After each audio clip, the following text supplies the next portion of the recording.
akan mau ya kipor balale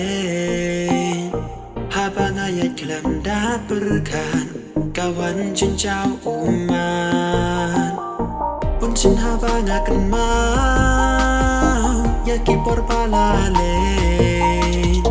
habang ayat kelam daperkan kawan cincau uman Lahap deng kecing ya